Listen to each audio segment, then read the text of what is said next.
Mr. Cummings and I both had opening statements 9 months ago. He asked me before the hearing if he would be allowed to make an opening statement. I said, no, this is a continuation of a hearing specifically recessed.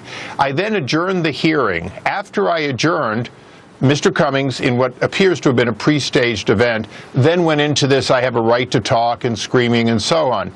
I broke no rules. I did exactly what is according to the books. I had a script in front of me that had been approved by the parliamentarian, and I followed it. You know, it's sad. My last Chairman Ed Towns, and I were dear friends. We worked well together. Elijah Cummings got this job, quite frankly, by saying he'd be different than Towns, that he'd hold me to a stop. He'd keep me from accomplishing anything. The IRS targeted conservative groups and held back their ability for years to get their approvals. Mr. Chairman. I get that. And I apologize for interrupting you, but I have a lot of questions I want to get to. I get the deal with the IRS, that you're looking for answers. But the point is, he was going to make a statement. He's probably going to rip on you. From the beginning of what we heard, he was going to rip on you.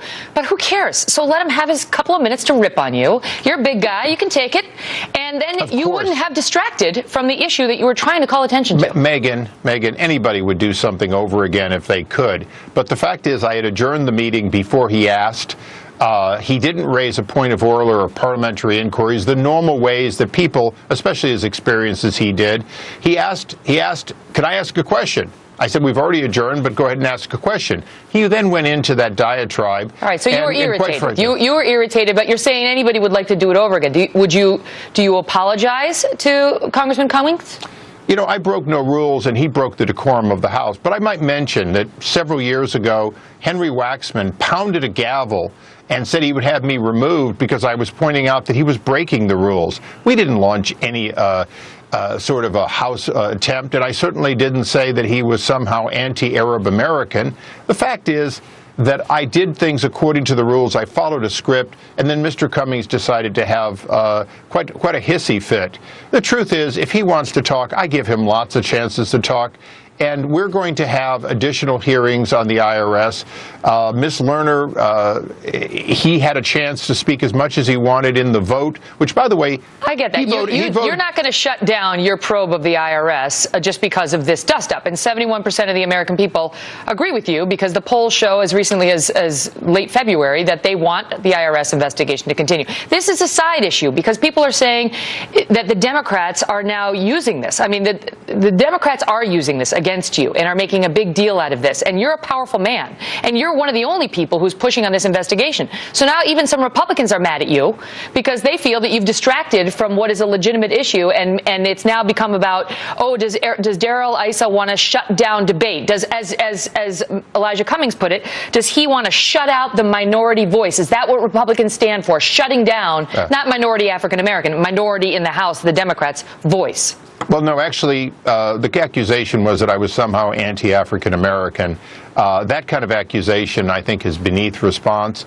But the fact is that next week I'll be working with Mr. Cummings on legislation that we're both involved in.